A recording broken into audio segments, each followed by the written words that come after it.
up on Tech News today, Facebook finally files that IPO. What does it mean? The S1 has the answers. Sony's new CEO has his work cut out for him. Microsoft and Google are mudslinging, and the Pirate Bay founders are headed to the Slammer. All that next.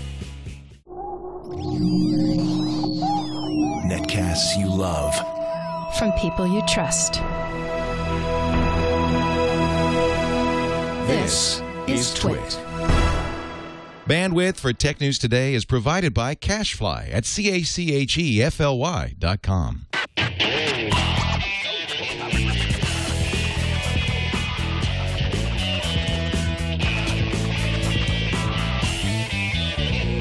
This is Tech News Today for Wednesday, February 1st, 2012. Tech News Today is brought to you by GoToMeeting. Collaborate face-to-face remotely with GoToMeeting with HD Faces. For your free 30-day trial, visit GoToMeeting.com, promo code TNT.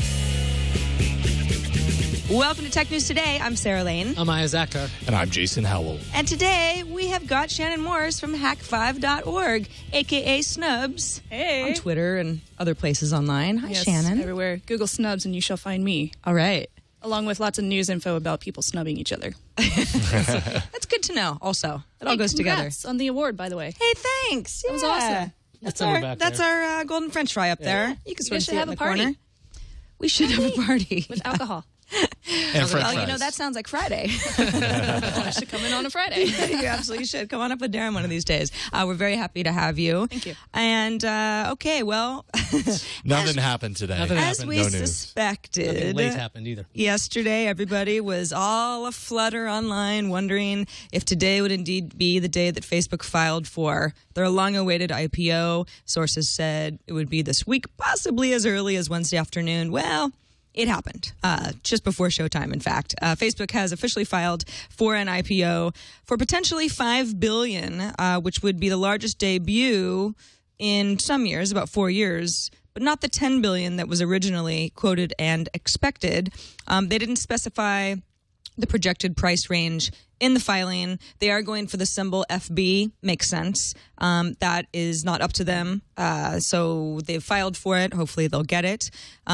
What's interesting is that Facebook is extremely profitable. There was some question of, well, they've ramped up infrastructure, in the employee side, obviously development. Is that going to eat into their profit margins at all? Facebook's been profitable for 3 years straight. This is numbers that they obviously have to disclose now that they're going for the IPO. $3.7 billion in revenue in 2011, $3.9 billion in cash on hand. If you want to compare that to the revenues in 2009, $777 million. They weren't even in the billions yet 2 years ago. And in 2010, $1.97 billion. So we are almost double the revenue for Facebook for 2011 than from 2010. Majority of that comes from advertising. That's not a big surprise. About 87%, or $3.15 billion. Remainder comes from Facebook payments, and that's from companies like Zynga, who take about 70% of revenue that they generate via the Facebook platform.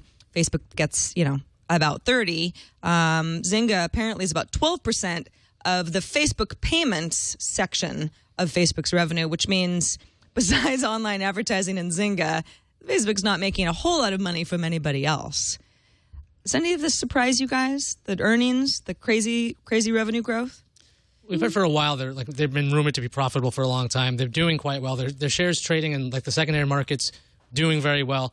This story is going to get larger and larger as the day goes on. Like it happened about 40 minutes ago. Mm-hmm. So people are digging through that S1, finding all these numbers. It's big. It's a huge amount of information in there. Just seeing their revenues and seeing that they're profitable. I mean, that's a good start for them. But the thing is, they said something like our shares may be negatively affected by by media, which is unusual for a lot of companies. Because how often does that happen? Because when Facebook does anything and we see a backlash, because we see this almost every day when they do any change, their stock price can take a hit from now on. So now they have to deal with that from here on in.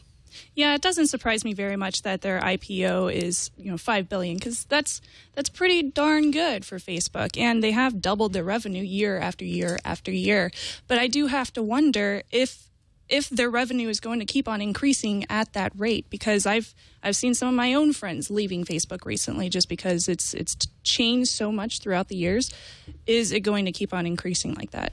Yeah, you mentioned the $5 billion. Google, if you want to compare, back in 2004, that was a big IPO, raised $1.9 billion. They were at a $23 billion valuation at the time. So Google's valuation obviously is going to blow that out of the water. Their stats right now: 845 million monthly uniques, 483 million daily active users. So monthly uniques, twice as many as the people who are going to Facebook on a daily basis. And of course, they consider someone who is an active Facebook user only someone who logs in once a month. Well, to Shannon's point, whether they can keep growing. I mean, they're not in China yet. So they have this kind of, if they want, they can march into there and be like, hey, look, we can open the system up to you, assuming people are willing to take on Facebook and Facebook willing to deal with the Chinese government. And I'm sure they are. Yeah, I mean, it seems like, especially if they're talking about, hey, we're going to go public. What's best for our shareholders? We need to be over 1 billion users. We need to hit 2 billion, 3 billion. I mean, if they have 845 million uniques,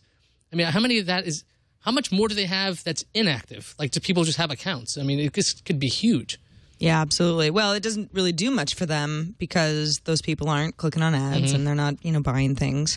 The breakdown of who owns what, no surprise, Mark Zuckerberg is by far the largest shareholder with 28% of the company. He's followed by Accel Partners, who invested in 2005. Accel partner Jim Breyer owns 11.4% of the company. A few others: Peter Thiel, Facebook's first investor, owns 2.5%. COO Sheryl Sandberg has just shy of 1 million shares herself. So you figure people want to cash out. It's a great time to do so. She's got almost 2 million shares, actually. So it's 1.8 million shares. And I'm just waiting for the lawsuits. We're going to see Siglia pop up again.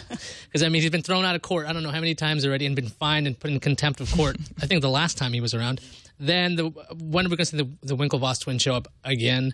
I mean, we're going to see, oh, look, they're making a ton of money. And we can see their financials. So now it's time for... By the way, you still owe us money. Here we have... Oh, by the way, I had this patent. It looks totally like Facebook. We're going to see a flood of those, too.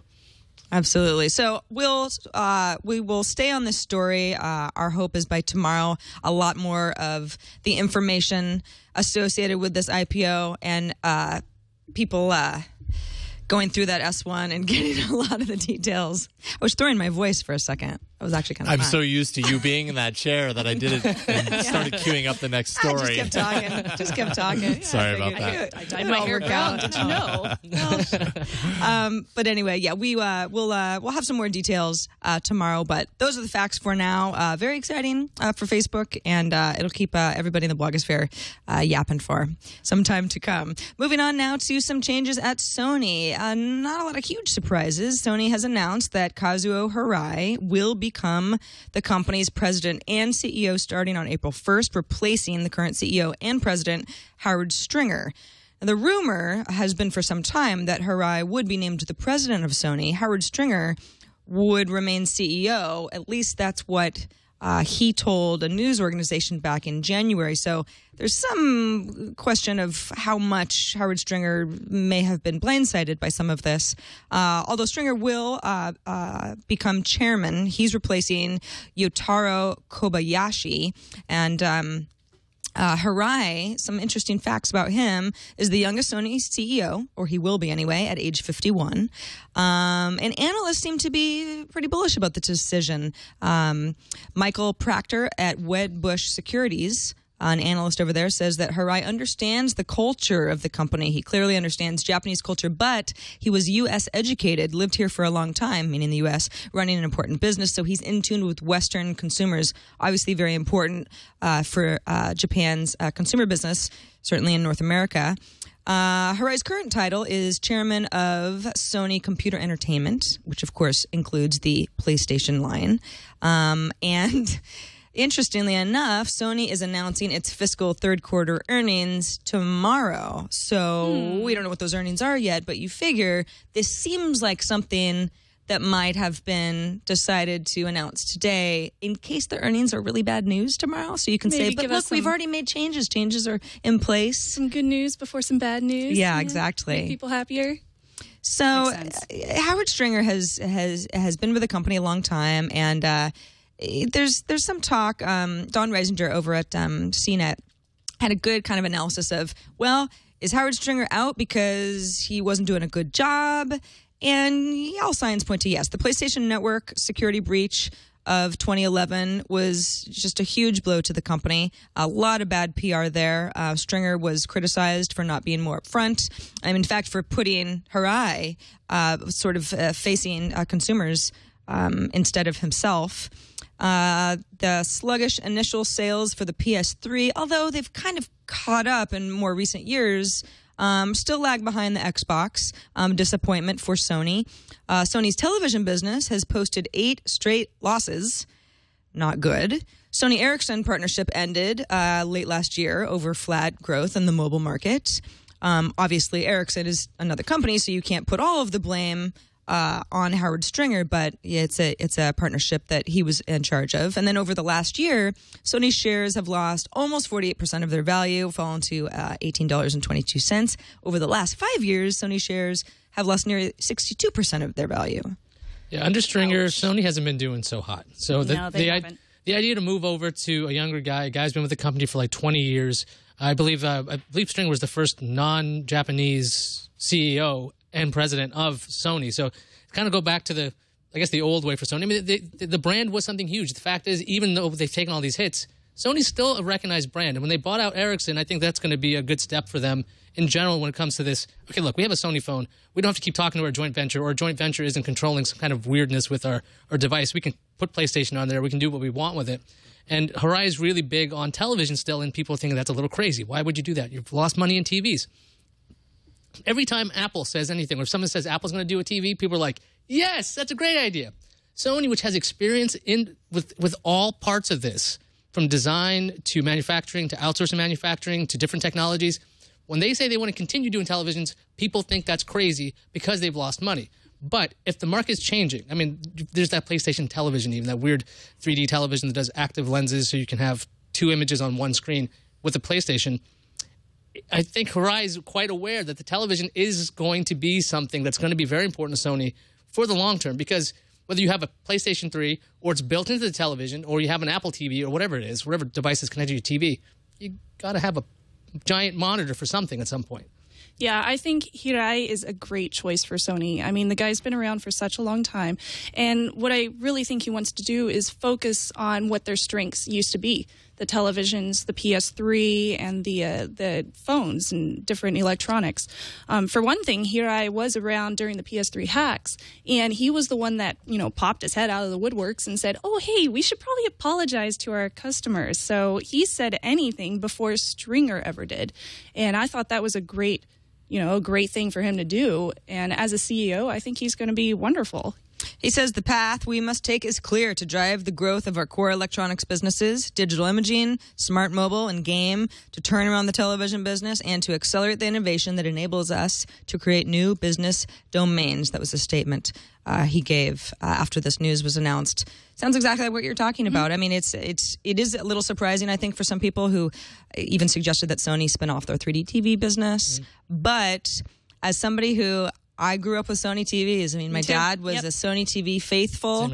And even to this day, I have a hard time not thinking, well, they're really it's a Sony brand. It does carry a lot of weight for a lot of consumers. Like, I know right now Samsung is pretty much kicking their butt in the television market. At least I think their shares are higher right now. But Sony, their brand name is so incredible. You hear their name in every single household. Every household has something by Sony, even to this day.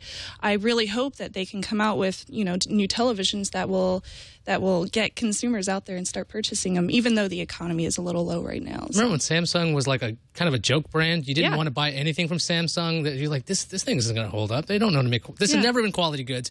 They led a huge turnaround in that kind of thing. So Sony's got experience with this. Why not?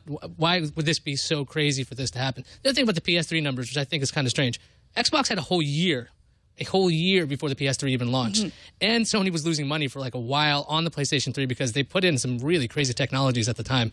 So they were losing on each console. And it was priced so high at the time, too. It was like $600 when the first PS3 came out that nobody was buying them. And I still think Sony's lucky that there's no... I mean, there's Nintendo with their handheld, but the PS Vita is really kind of technologically amazing comparative to these phones. But if they can put it together, the Vita and the phone, since they're now no Sony Ericsson, it should happen.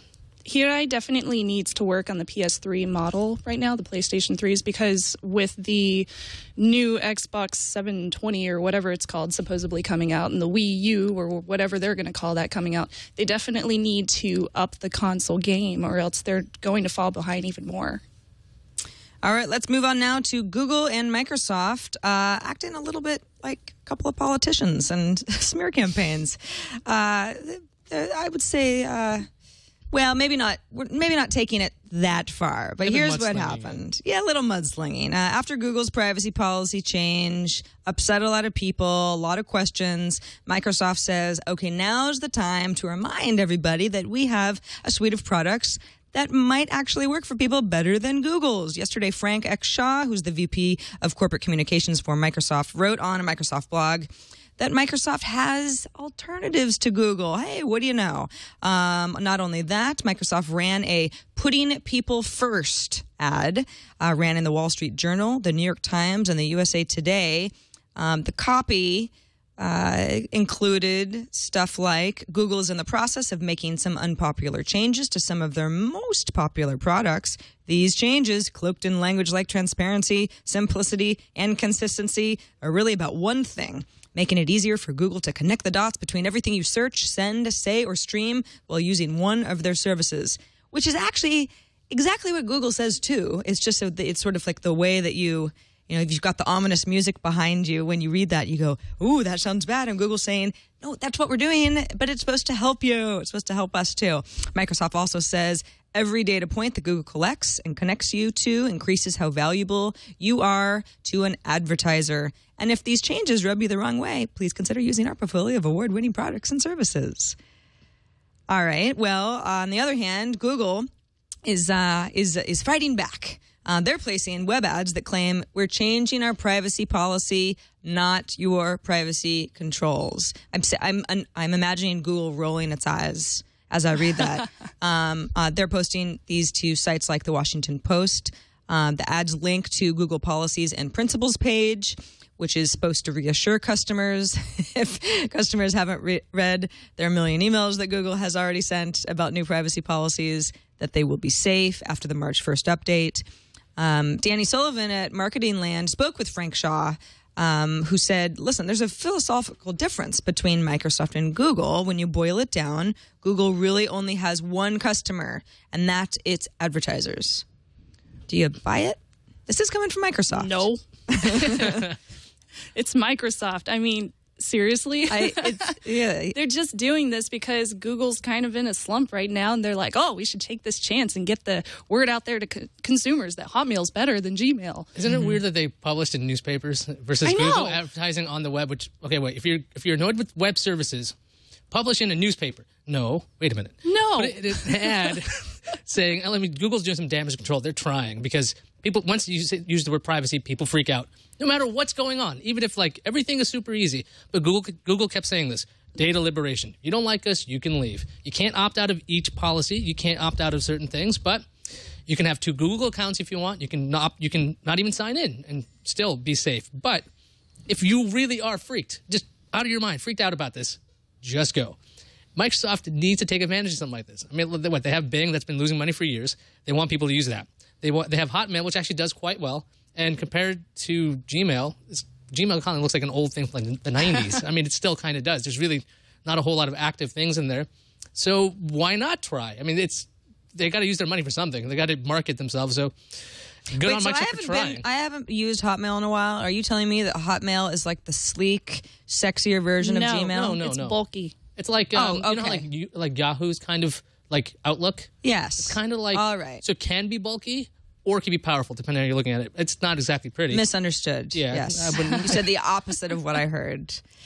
Also, I think a lot of people, myself included, moved to Gmail because we finally had an alternative to something like Hotmail. Now, I'm not saying that Hotmail is a bad product because, again, I haven't used it in a few years. But at the time, I had had enough. It was spammy.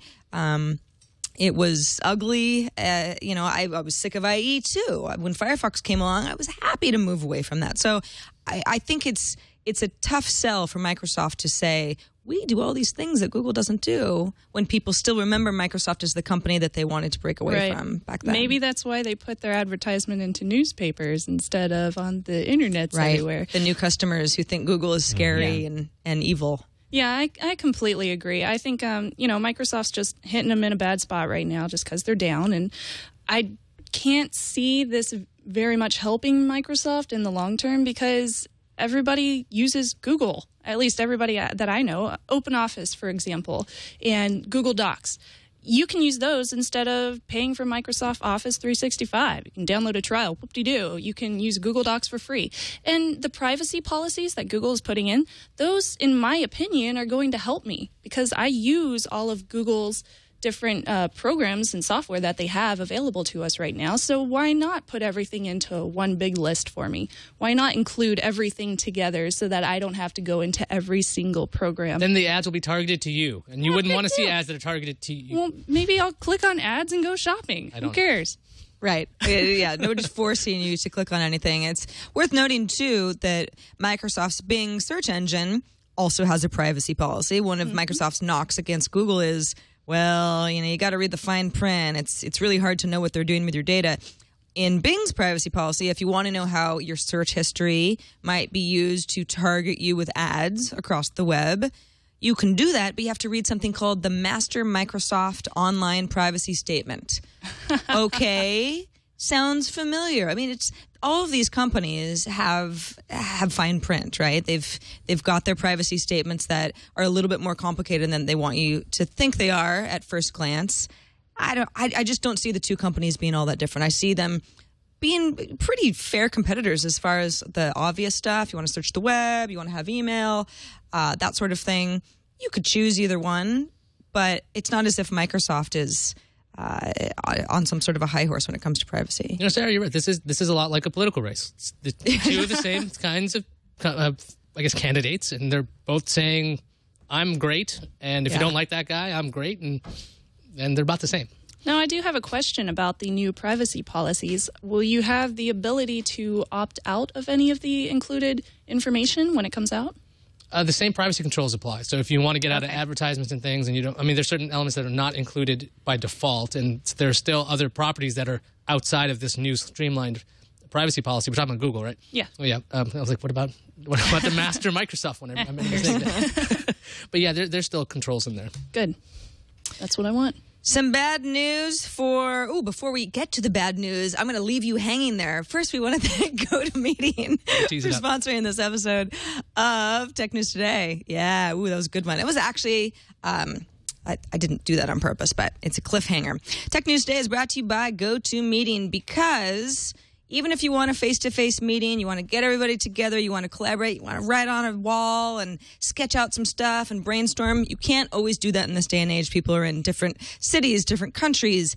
You're on different schedules. You have to meet remotely. How do you do that and still maintain a level of professionalism? You need GoToMeeting with HD faces from our friends at Citrix. How it works is you need a webcam. Probably have one of those, right? It's probably built into your computer. And if it isn't, they're easy to find. And join a group and start collaborating. If everybody's part of GoToMeeting, you can collaborate together without being anywhere near each other. With HD video, obviously, the quality is very good, which is important. And you can collaborate on docs. You can mark up documents. You can make changes. Everybody sees what's going on in real time. Quality's great. Looks clean and clear. It is awesome. It's as if you're in one room, but then when you're done, you don't have to do a lot of traveling and waste a lot of money for your company. Or even if it's a friendly meeting about anything, it just looks good. Very easy. Better than getting everyone together, especially if you prefer to be alone. So start hosting your own face-to-face online meetings today at GoToMeeting. We've got a special offer for TNT viewers. Free for 30 days. You can try it out. Visit GoToMeeting.com, click the Try It Free button, and use the promo code TNT. Once again, GoToMeeting.com, click the Try It Free button, use the promo code TNT to get GoToMeeting free for 30 days. And we thank them so much for sponsoring this episode of Tech News Today. Now for that bad news I teased earlier. Bad news for the Pirate Bay founders. Sweden's Supreme Court has just announced it will not agree to hear an appeal by Pirate Bay's founders, meaning that the jail sentences and fines imposed by the Swedish Court of Appeals back in 2009 stand. So Peter Sunde, Fredrik Niej, Gottfried Svartholm, and Carl Lundström, who started file-sharing site Pirate Bay back in September of 2003, do face jail time and have to collectively pay a fine of 46 million Swedish kroner, which comes out to about 6.7 million US dollars.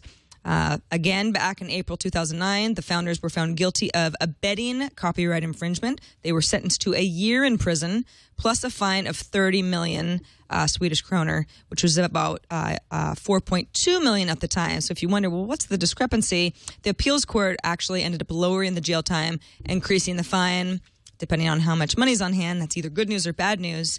The final terms of sentencing, Sunde faces 8 months in prison, Niej 10 months, Lundström 4 months, and Svartholm, who missed the appeals hearing for medical reasons, faces a full year. So his is the most.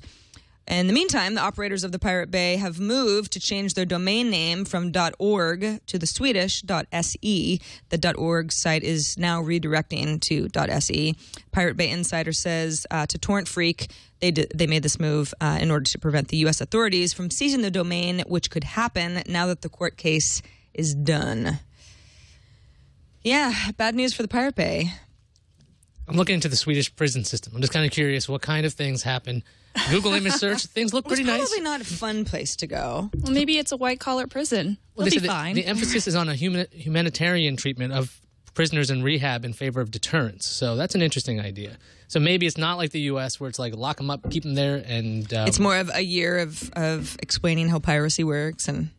how to be a better person, that kind of thing. Maybe just showing them how to log into iTunes and click the buy it now button. 99 cents. That's the rehab, right? Yeah, exactly.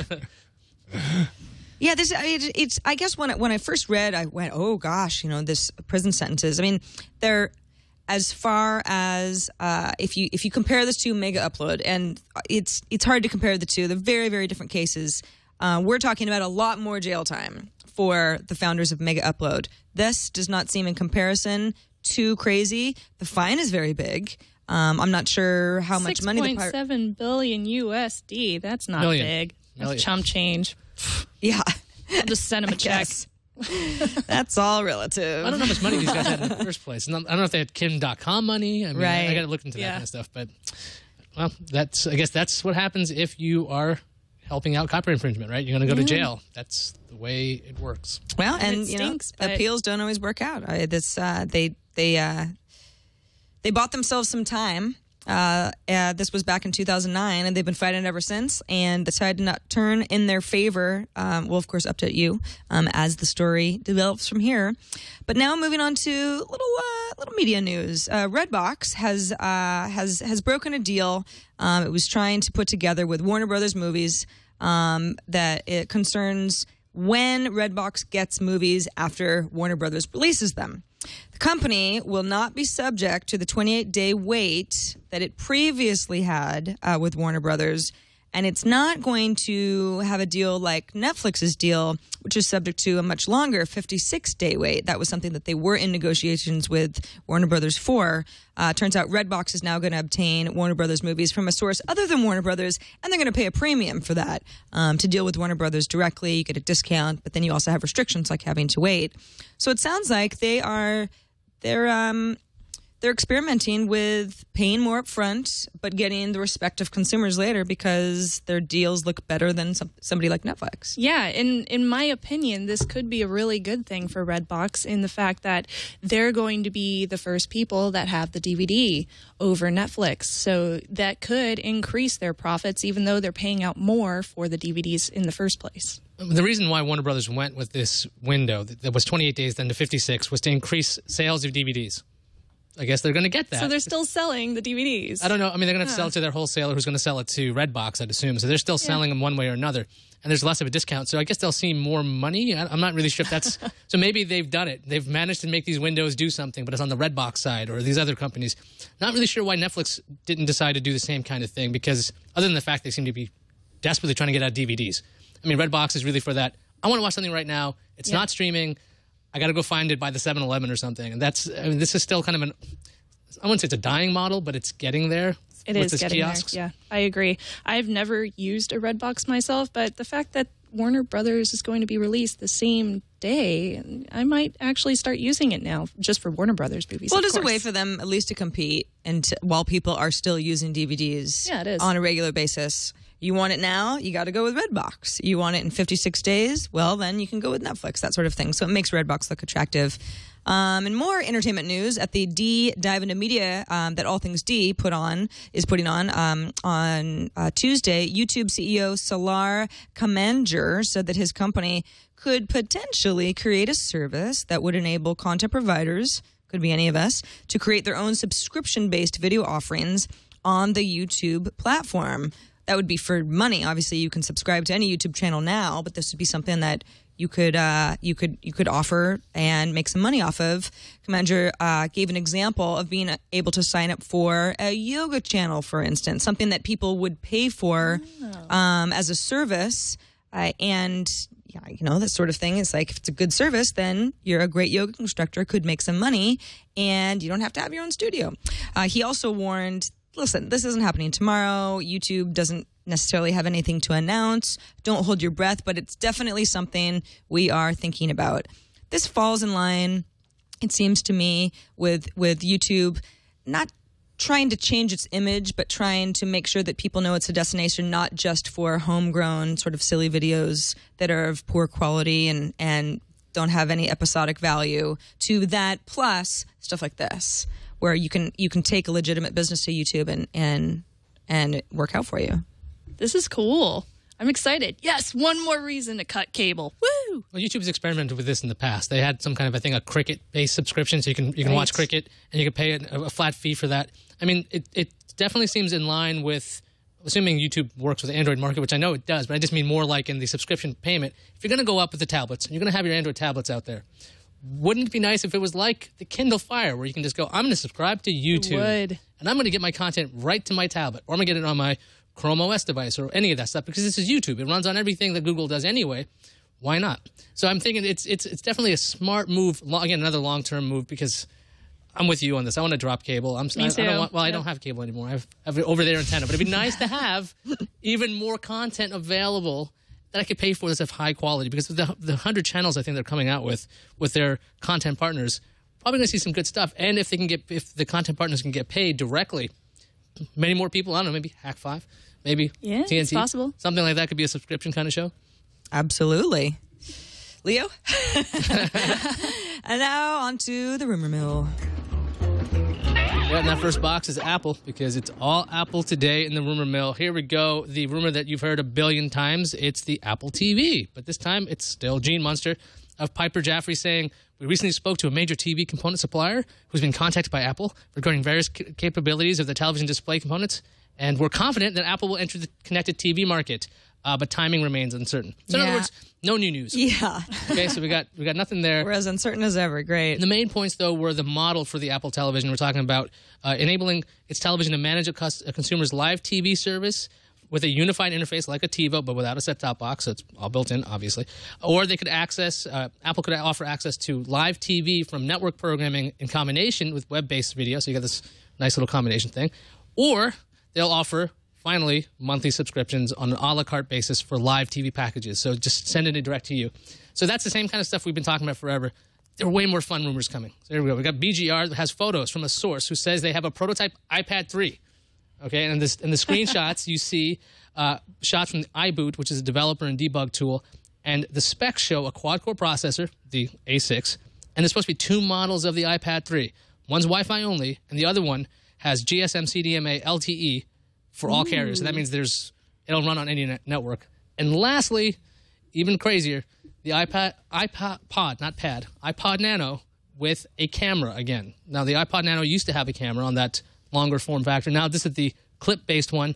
And if you can kind of see it, it's a tiny silver, but it looks like a camera, right? It looks like a lens there. Yeah, there's a hole in the clip. Too different than the iPhone. So you could go ahead and use that. I'm thinking if that camera's on there, Wow. we're talking probably, maybe VGA That's tops. basically a spy cam. It is. Like, you know, it's the perfect you way have to it stalk people under at the your gym. cufflinks. Well, you just see you'll just see the back of people's ties, or everyone's using it as wristwatches. So I mean, it's really a really bad placement for it, because otherwise you got to turn it over backwards. So there's the the trinity of Apple rumors for the day. Gotta love Apple rumors. I like this idea of the live TV through Apple. That's actually something that, at least on this show, we haven't really talked about yet. And I'm so interested in how Boxy is trying to bring live TV that you can get over the air through its dongle, and then you can use the Boxy software interface through Boxy Box in order to manage that and be able to use DVR capabilities.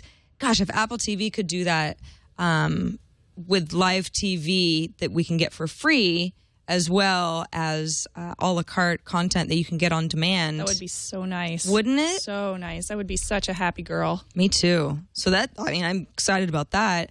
iPad 3 stuff, I don't know. A6 sounds about right, though. Yeah, they're going to put a quad I don't core think in that's a big surprise. The giant battery, LTE, why not? Yeah. I want LTE. Let's do it.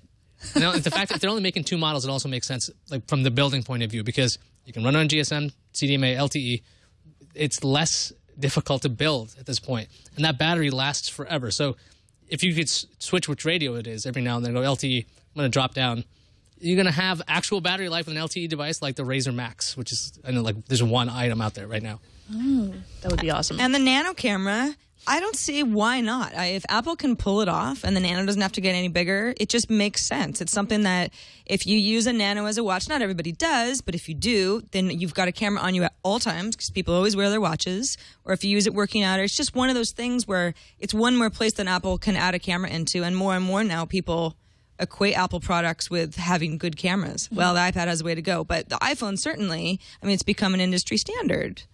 Well, I mean, they had it on the old Nanos. People were upset when they took it away. The current Nano doesn't do video playback unless I think you jailbreak it if you can. I don't know if you can this one, but I'll have to find out for you guys. I haven't looked into it. I don't have a desire to watch on that tiny screen. But, I mean, it's probably just like a backtracking move, and how can we make it seem different? But apart from that, I'm telling you, it's going to be a horrible camera. The iPod Touch hasn't had a camera upgrade. You don't think it's going to be like a nice 8 megapixel? I'm kidding. Making the Nano I don't think larger, so. maybe. The Nano completely gets an overhaul. Yeah, you'd have to sacrifice some size. On to the news views.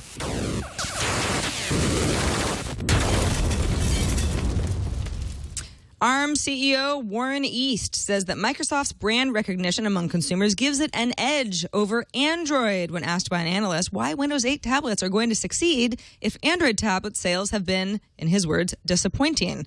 Warren East says he still believes in Android, but Intel's the one that's got its work cut out for it to compete with the 20 or so ARM licenses who are very actively supplying apps processors.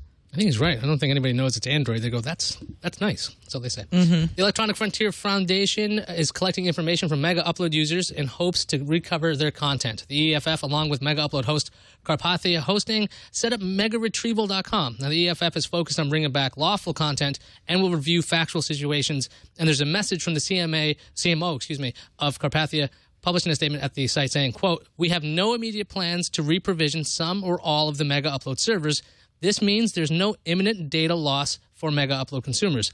If the situation changes, we will post a notice at least 7 days in advance of reprovisioning any Mega Upload servers at Carpathia.com and at megaretrieval.com. So there you go. 7 days isn't a lot of time, but props to EFF. I'm a big follower of theirs, and they're doing good things for us.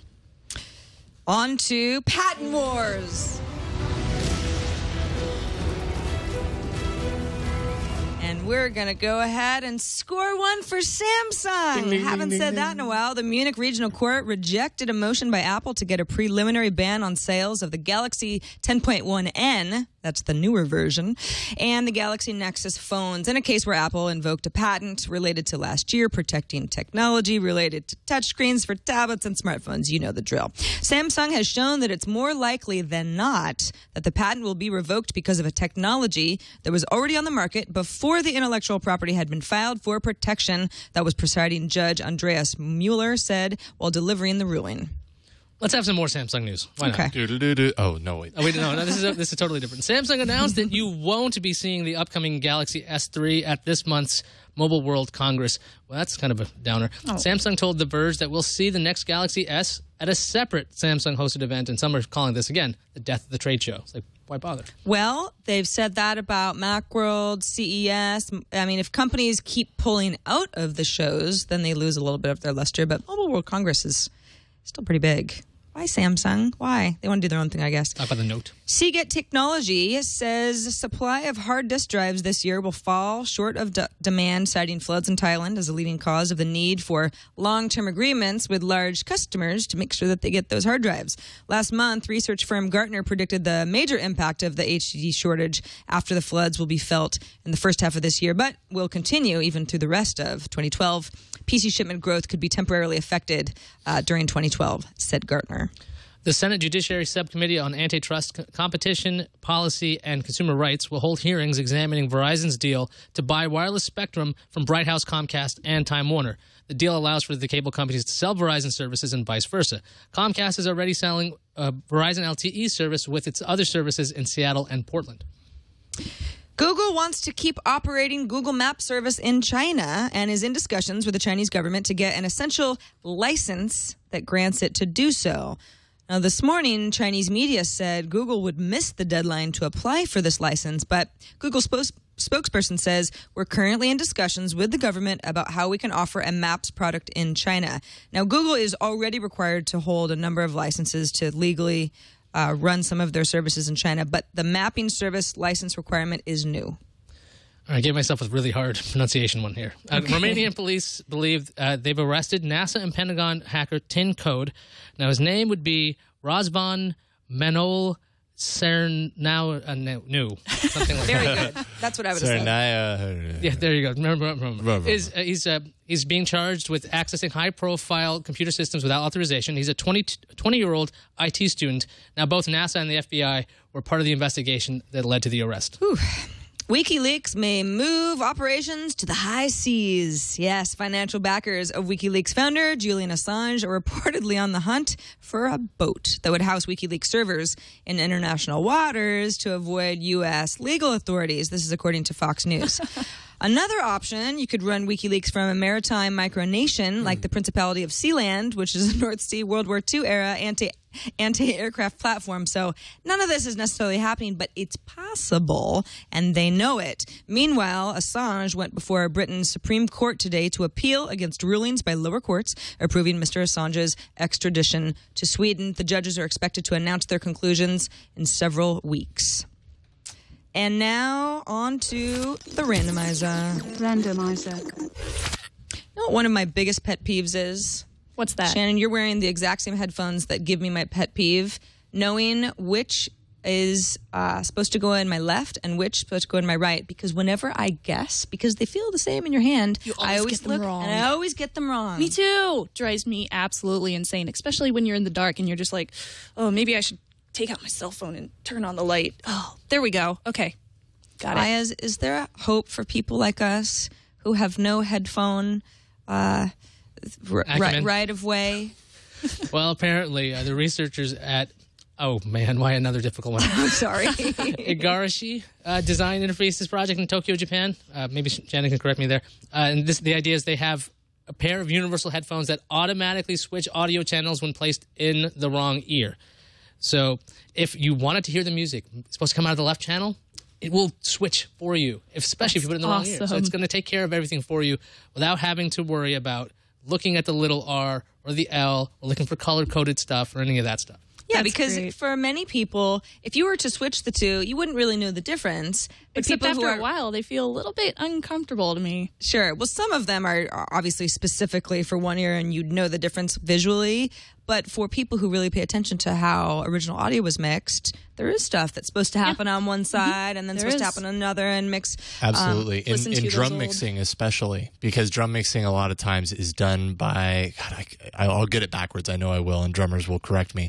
But they always mix the drums based on the perspective, I believe, of the drummer and not of the audience. It could be the other way around. But anyways, true drum aficionados would notice the difference when the cymbals on the wrong side and the hi-hats on the wrong side. Yeah, I think Igarashi is onto something very good here, because like you listen to old Pink Floyd albums, for example, and you hear things crossfade in between the two mics in the earpieces. So yeah, it'll be good. Another cool thing that these headphones do is, in the event that Iyaz and I are both listening to some earnings report and we only have one set of headphones, and well, that's a bad example because they're not going to mix their audio weird. But let's say we're listening to a Beatles song, and especially on certain records, the song is completely different. If you have only one channel or you're listening to another channel, the headphones would be smart enough to know if it's worn by a single person or if it's worn by two people. So it would automatically mix sort of into two mono speakers because it knows that two people are participating. That's great. Good stuff. We need more earphone tech, so thank you to the Research Center. On to the calendar. Boxy removed all copies of its app for PCs last night, so you can pour one out for them. The company says the future of TV will be driven by the Boxy box and other connected devices rather than PCs. I'm sure the software is available in a mirror somewhere. Also, today is Change Your Password Day. Celebrate by upgrading your password system. So if you maybe didn't listen to us constantly say, have different passwords on different sites, now's your chance. Go for it, because you can celebrate with the rest of us. Firefox 10 for Android is now available in the Android market. Includes anti-aliasing for WebGL, HTML5 support, but no Flash in the browser. If you want to manage your money on Android, Mint has launched today, and it's going to provide a similar experience to the iOS app. It's been launched Mint was launched back in 2007, was acquired by Intuit in 2009. PSN news, listen up here. PSN maintenance starts this Thursday at 9 a.m. Eastern, okay, through 3 a.m. Eastern Friday morning. So it's going to be down for a whole day. Doesn't affect gameplay, just the PS Store, customer account management, and registration services. So they haven't been hacked. They've just gone offline. And other gaming news, Gotham City Imposters will launch February 7th on North American PSN and PCs, and February 8th for Xbox Live and PSN worldwide. Yay! Now, I wonder what's incoming. Incoming message. This. Got a voicemail. What's a PC? Somebody's got an answer. Hi, guys. I have a really simple way of distinguishing PCs from not PCs. All you have to do is look at the device and say, can I develop an application for this device without using something else? So the iPad is not a PC, and an Android tablet is not a PC, but a computer like a Windows PC or a Mac is a PC because it is something that can be developed for on its own. Thanks. Bye. That is that I think that's a good distinction. So in other words, you can't use your iPhone to develop for the iPhone platform. Right. If there was a way that an app would help me develop an app, which I want to say that these sorts of things do exist, at least on iOS, but nothing comes to mind, so I don't want to say that and be wrong. But it's the sort of thing that it will happen, but does it apply today? Yeah. I think it's a pretty good point that our viewer said. My first thought when I heard your argument a couple of days ago over whether PCs or whether tablets and phones are considered PCs was, can I build it from scratch? Of course, that doesn't comply to things like this netbook, but for myself, a PC user, I was like, oh, can I build it? That's my big thing. Wouldn't that just mean that you just made a TiVo a PC? Because you can build a DVR just out of like Myth TV. That's true. Or Ubuntu these days. So did you redefine that too much? It's like a home PC, a home theater PC. So. But the other thing is this is really a sliding scale, because if an app comes out like Xcode for iOS or the iOS platform, then now you can... Yes, that's a good point. It's basically... So eventually we'll get to that. How long before you have an app that allows you to make apps again? It's like, well, probably just a matter of time, because these things are getting more and more powerful. You put a quad core in the iPad 3, it might start letting you build apps right on the thing. It doesn't seem that far-fetched. Even Android devices, it seems like I'm sure somebody could come up with this pretty easily. Or what if you make an HTML5 app? Does that mean now that you've just... True. There. I've now muddied your definition, caller. He wasn't the only one. This was a couple of people suggested the same thing in emails.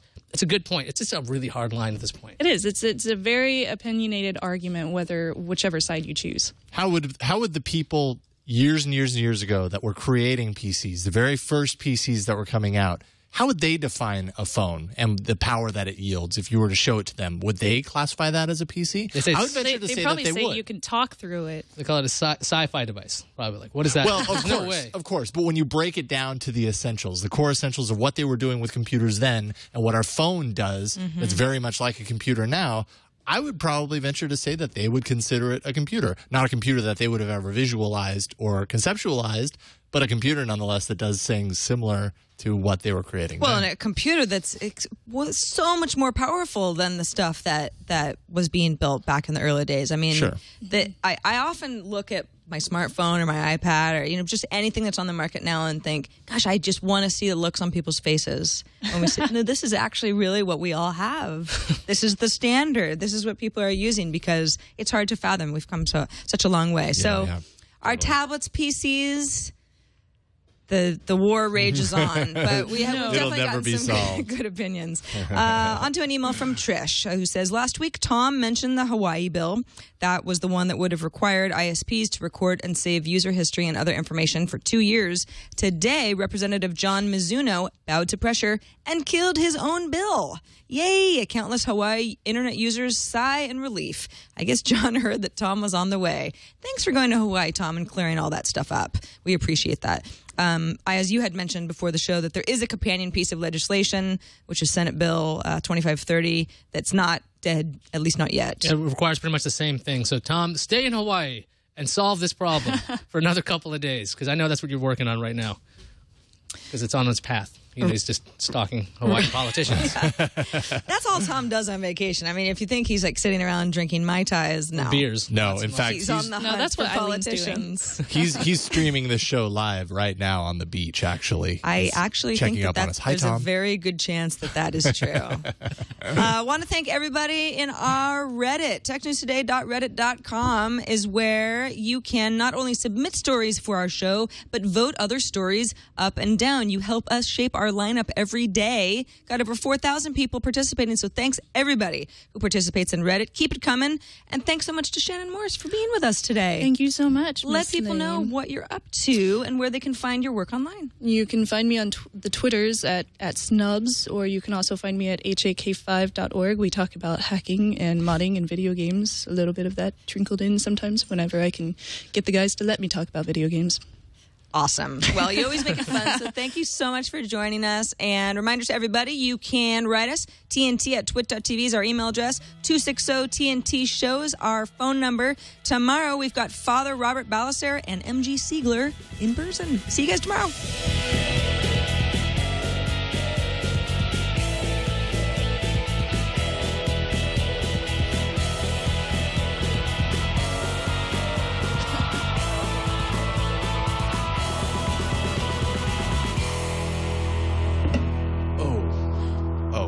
Music's over. You're always just a little late, Jason. Okay.